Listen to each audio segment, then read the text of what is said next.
പ്രിയമുള്ളവരെ, എല്ലാവർക്കും നമസ്കാരം. NDAറ്റിലെ വ്യാപാരി വ്യവസായി ഏകോപന സമിതി ത്രിതല പഞ്ചായത്ത് പ്രതിനിധികൾക്ക് സ്വീകരണം നൽകുന്ന പ്രോഗ്രാം. ഇന്ന് ഈ പ്രോഗ്രാം നടക്കുന്നത് NDAറ്റിലെ സെൻറ്റ് ജോസഫ് ചർച്ച് പാരിഷ് ഹാളിലാണ്. നമുക്ക് ആ പാരിഷ് ഹാളിലേക്ക് പോകാം. നമ്മളെ പങ്കെടുപ്പിക്കുന്ന എല്ലാവരെയും ഒരിക്കൽ കൂടി സ്വാഗതം ചെയ്തുകൊണ്ട് നിർത്തുന്നു. നന്ദി, നമസ്കാരം. ചടങ്ങിൻ്റെ ഉദ്ഘാടനം നിർവഹിക്കുന്നതിനായി കേരള വ്യാപാരി വ്യവസായി ഏകോപന സമിതി ജില്ലാ പ്രസിഡന്റും സംസ്ഥാന വൈസ് പ്രസിഡന്റായ MK തോമസ് സാറിനെ ക്ഷണിച്ചുകൊള്ളുന്നു.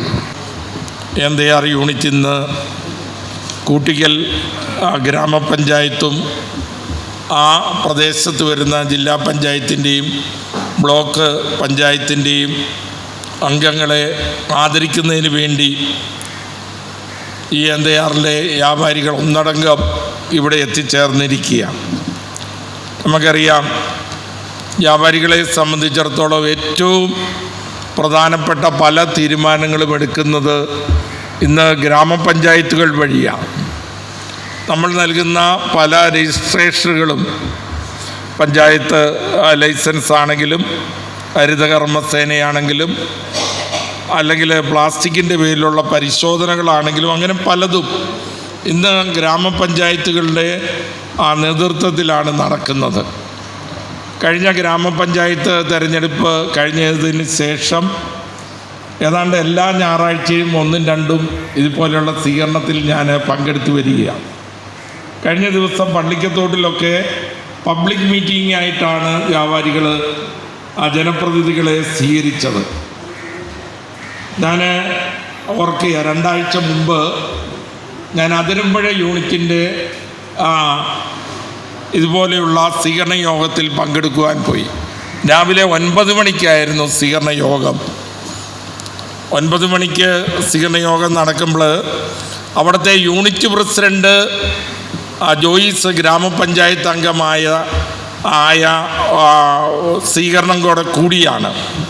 ജോയിസിന് 566 വോട്ടിൻ്റെ ഭൂരിപക്ഷമാണ്. ഞാൻ ആദ്യം ചോദിച്ചു, 566 വോട്ടാണോ ചേട്ടാ കിട്ടിയത്? അല്ല, എനിക്ക് 566 വോട്ട് ഭൂരിപക്ഷം തന്നെയാണ് എന്ന് പറഞ്ഞ സാഹചര്യം ഞാൻ ഓർക്കുകയാണ്.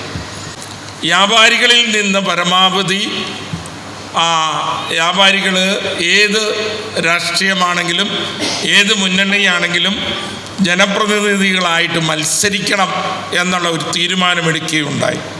ഞാൻ ഓർക്കുക, കഴിഞ്ഞ 10 വർഷം മുമ്പ് നടന്ന ത്രിതല തെരഞ്ഞെടുപ്പിൽ കോട്ടയം ജില്ലയിൽ നമ്മൾ സ്വീകരണം നൽകിയത് 116 പേർക്കാണ്. കഴിഞ്ഞ 5 വർഷം മുമ്പ് നമ്മൾ സ്വീകരണം നൽകിയത് 86 പേർക്കാണ്. അപ്പോൾ അടുത്ത 15-ാം തീയതി, ഫെബ്രുവരി മാസം 15-ാം തീയതി കുമരകം കോട്ടയം ക്ലബിൽ വെച്ച് നമ്മുടെ ജില്ലയിൽ ഏതാണ്ട് 100ഓളം വരുന്ന വ്യാപാരികളിൽ നിന്നുള്ള ജനപ്രതിനിധികളുടെ സ്വീകരണം നമ്മൾ നൽകുകയാണ്. ചെറുകിട കച്ചവട മേഖല നമ്മളെ സംബന്ധിച്ചിടത്തോളം ഇതിന് പ്രത്യേക ട്രെയിനിങ്ങോ കോച്ചിങ്ങോ അല്ലെങ്കിൽ ഡിഗ്രിയോ ഒന്നും എടുത്തിട്ട് വന്നവരല്ല. നമ്മളൊക്കെ സാഹചര്യത്തിൻ്റെ പേരിൽ ഈ തൊഴിൽ മേഖലയിൽ വന്നവരാണ്. അതുപോലെ തന്നെ ഒരു സഹായം ഒരു മേഖലയിലും നമുക്ക് ലഭിക്കാറുമില്ല.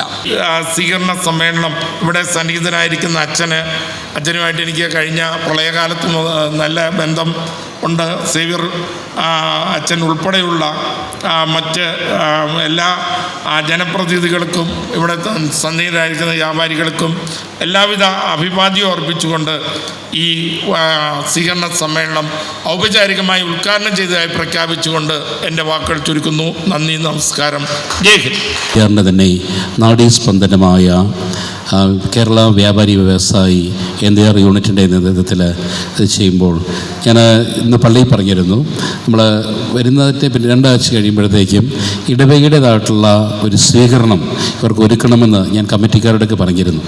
അപ്പോഴാണ് ബെനിച്ചേട്ടൻ വെച്ചാൽ നമുക്ക് ഇങ്ങനെ വ്യാപാര വ്യവസായികളുടെ ഇവിടെ ചെയ്യുന്നുണ്ട്. അപ്പോൾ ഞാൻ ആലോചിച്ചു, എന്തുമാത്രം തിരക്കാണ് ഇവർക്കൊക്കെ.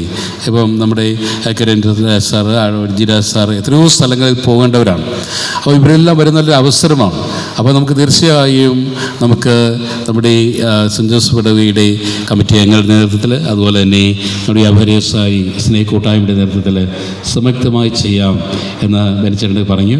അപ്പോൾ വളരെ സൗഹൃദപരമായിട്ട് സ്നേഹപരമായിട്ടാണ് അദ്ദേഹം ഒരു ആശയം ഏറ്റെടുക്കുകയും ഇന്ന് ഈ അനുഗ്രഹീതമായ സമ്മേളനത്തിൽ നമ്മൾ ആയിരിക്കുകയും ചെയ്യുക. തീർച്ചയായും എൻ്റെ ഒരു സ്വപ്നമാണ് ഈ മർഫി സാഹിബിൻ്റെ ഒരു കല്ലറ ഇതെല്ലാം ആ പ്രദേശം തന്നെ ഒരു ടൂറിസം ഹബ്ബാക്കി ഒരു മേഖലയായിട്ട് മാറ്റുക എന്നുള്ളതാണ് തീർച്ചയായും കുറേ നാളായിട്ട് എൻ്റെ മനസ്സിലെ ഒരാഗ്രഹം.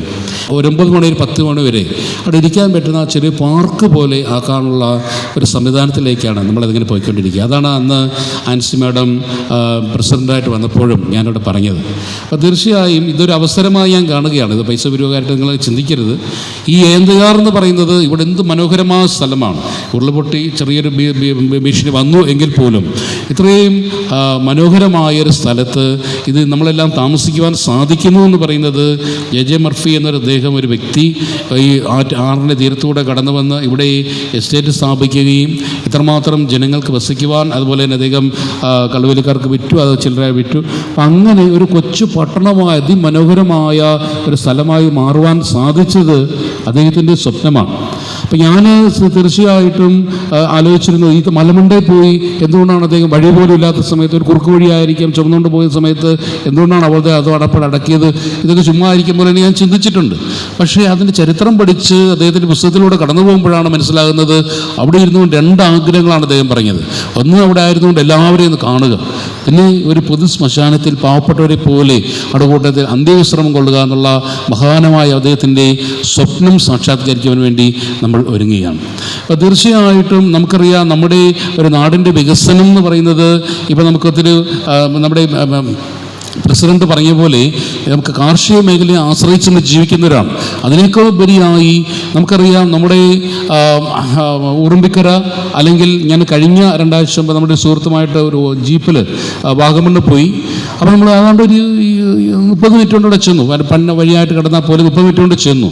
ഈ റോഡൊന്ന് ശരിയായി കഴിയുമ്പോൾ എനിക്ക് തോന്നുന്ന റാന്നി പത്തനംതിട്ട നമുക്ക് കൊച്ചു പിള്ളേരെ പോലും ഇതെല്ലാം നടത്താൻ നമ്മൾ സമ്മതിക്കുക. അതുപോലെ തിരക്ക് പിടിച്ച ഒരു സ്ഥലമായി ഇത് മാറും.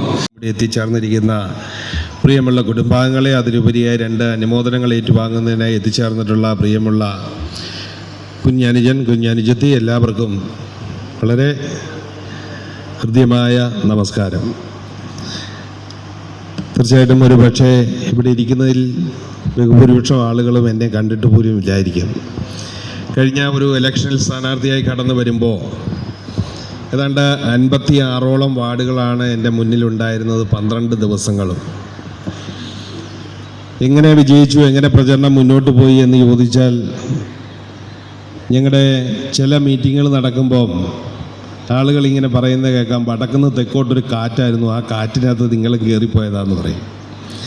പക്ഷേ ഇലക്ഷൻ രംഗത്ത് പ്രവർത്തിച്ച ഞങ്ങളെ സംബന്ധിച്ചിടത്തോളം തീർച്ചയായിട്ടും ഒരുപാട് ആളുകളുടെ കഷ്ടപ്പാടിൻ്റെ പ്രവർത്തനങ്ങളുടെ പരിണിത ഫലമായിട്ടാണ് ഒരു തെരഞ്ഞെടുപ്പിൽ വിജയിക്കുന്നത്. തീർച്ചയായിട്ടും അതിൽ വ്യാപാരി വ്യവസായി ഏകോപന സമിതി അടക്കം ഒരുപാട് സംഘടനകളുടെ വളരെ നിർലോഭമായ സഹകരണവും സംഘാടനവും സഹായവും ഒക്കെ ലഭിച്ചിട്ടുണ്ട് എന്നുള്ളതും വലിയ വസ്തുതയാണ്. അതുപോലെ തന്നെ നമ്മുടെ പള്ളി വികാരി അച്ഛനും ഇതുമായി ബന്ധപ്പെട്ട മുഴുവൻ ആളുകൾക്കും പഞ്ചായത്തിൻ്റെ പേരിലുള്ള നിസ്സീമമായിട്ടുള്ള ആശംസകൾ അർപ്പിച്ചുകൊണ്ട് നിർത്തുന്നു. നന്ദി, നമസ്കാരം. പക്ഷേ ഈ പ്രതിസന്ധികൾക്കിടയിലും ഞങ്ങൾ പഞ്ചായത്തുകളോട് ഒന്നിച്ച് ചേർന്ന് ഞങ്ങളുടെ ഏതൊരു കാര്യത്തിനും ഇവിടെ സൂചിപ്പിച്ചതുപോലെ ഒരു ചികിത്സാ സഹായം വരുവാണെങ്കിൽ ആദ്യമേ തന്നെ ഞങ്ങൾ വ്യാപാരി വ്യവസായിയുടെ 4 ടൗണുകളിലെ മേഖലയിലെ പ്രസിഡന്റുമാരെ സമീപിക്കുന്നു. ഒരു മടിയും കൂടാതെ തന്നെ അവർക്ക് നമുക്ക് ചെയ്തു തരേണ്ട എല്ലാ സേവനങ്ങളും നമുക്ക് ചെയ്തു തരുന്നുണ്ട്. അതുപോലെ തന്നെ കോവിഡ് കാലത്ത് എനിക്ക് മറക്കാൻ പറ്റത്തില്ല, കാരണം അന്ന് ഞാൻ പ്രസിഡന്റ് ആയിരിക്കുന്ന ഒരു സമയത്താണ് നമുക്കറിയാം സാമൂഹ്യ അടുക്കള എന്നൊരു ഇതുണ്ട്. അതായത് പിന്നെ എല്ലാവർക്കും ഭക്ഷണം, നമുക്കറിയാം പാചകം ചെയ്യാൻ പറ്റാത്ത ആൾക്കാർക്ക് ഭക്ഷണം വീടുകളിൽ എത്തിച്ചു കൊടുക്കുന്ന ഒരു സംവിധാനം ഉണ്ടായിരുന്നു ആ സമയത്തൊക്കെ. അതുപോലെ തന്നെ അതിഥി തൊഴിലാളികൾക്ക് നമ്മൾ ഏതാണ്ട് 300ഓളം അതിഥി തൊഴിലാളികൾക്ക് നമ്മൾ ഭക്ഷണം റെഡിയാക്കി കൊടുക്കണമായിരുന്നു. ഇത് നമുക്ക് സർക്കാർ തലത്തിൽ നിന്നും ഫണ്ടുകളൊന്നും ലഭിക്കാതെ നമ്മൾ പൊതുജനങ്ങളിൽ നിന്നാണ് നമ്മൾ സമാഹരിച്ചിരുന്നത്. ഞാൻ ഓർക്കുന്നു, ഈ NDR വാർഡിൽ കടകളിൽ വരുമ്പോഴേക്കും അവർ ഒരു മടിയും കൂടാതെ തന്നെ നമുക്ക് ആവശ്യമുള്ള സാധനങ്ങൾ എടുത്ത് തന്നിട്ടുണ്ട്. അങ്ങനെ ഏതൊരു കാര്യത്തിനും തീർച്ചയായിട്ടും ഞങ്ങളോടൊപ്പം പ്രവർത്തിച്ചിട്ടുള്ള അവരാണ്. പക്ഷെ നമുക്കറിയാം ഒരു പരിധി കഴിഞ്ഞ് നമുക്ക് ചെയ്തു തരാൻ പറ്റുന്ന കാര്യങ്ങൾക്കൊരു പരിധിയുണ്ട്. ഇപ്പോൾ നമുക്കറിയാം ഞങ്ങളാണെങ്കിലും ഇച്ചിരിയൊക്കെ ഭീഷണിയുടെ പോരെങ്കിലും അല്ലെങ്കിൽ സ്നേഹത്തോടെയൊക്കെ പറയും ലൈസൻസ് എടുക്കണം, അല്ലെങ്കിൽ കൃത്യമായിട്ട് ഇവിടെ തരാനുള്ള ടാക്സുകളൊക്കെ തരണം എന്നൊക്കെ പറഞ്ഞ് നമ്മൾ പറയുന്നുണ്ടെങ്കിൽ പോലും അത് ഒരു പിണക്കത്തിൻ്റെ ഒന്നും ഭാഷയിലില്ല. നമുക്ക് പഞ്ചായത്തിൻ്റെ പ്രവർത്തനങ്ങളും കൊണ്ടുപോകണം, ആ ഒരു രീതിക്കാണ്.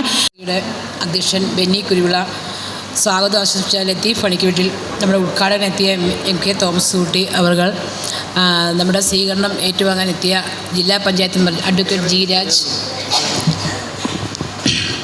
നമ്മുടെ ബ്ലോക്ക് മെമ്പർ കിരൺ രാജൻ, ശ്രീമതി ആൻസി അഗസ്റ്റിൻ കൂട്ടിക്ക് ഗ്രാമപഞ്ചായത്ത് പ്രസിഡന്റ്, നമ്മുടെ വൈസ് പ്രസിഡൻ്റായിരുന്ന KR രാജി, മറ്റ് വാർഡിലെ മെമ്പർമാർ, നമ്മൾക്ക് ഈ വേദി ഒരുക്കുന്ന ഫാദർ സേവിയർ മാമൂട്ടിൽ, നമ്മുടെ ഇവിടെ കൂടിയിരിക്കുന്ന എല്ലാ ജനപ്രതിനിധികൾക്കും, അതോടൊപ്പം നമ്മുടെ BSc പരീക്ഷയിൽ ഫസ്റ്റ് റാങ്ക് നേടിയ ഡെന്ന ഇമ്മാനുവലിന്, അതോടൊപ്പം ഈ ഹെഡ് ലോഡ് വർക്കേഴ്സിന് വിരമിക്കുന്ന KL തോമസ്, C രാജൻ എന്നിവർക്ക് യാത്രയയപ്പ് കൊടുക്കുന്നതിൻ്റെയും നേപ്പാൾ വെച്ച് നടന്ന സ്വർണ്ണ മെഡൽ കരസ്ഥമാക്കിയ ANDR സ്വദേശി അഭിജിത്ത് സന്തോഷിനും അൽഫോൺസ ജോസഫിനും ഈ വേദിയിൽ പങ്കെടുക്കാനെത്തിയ എല്ലാവർക്കും വ്യാപാരി വ്യവസായ ഏകോപന സമിതിയുടെ പേരിലുള്ള കൃതജ്ഞത അർപ്പിക്കുന്നു. എൻ്റെ വ്യക്തിപരമായ പേരിലുള്ള കൃതജ്ഞത അർപ്പിച്ചുകൊണ്ട് നിർത്തുന്നു. നമസ്കാരം.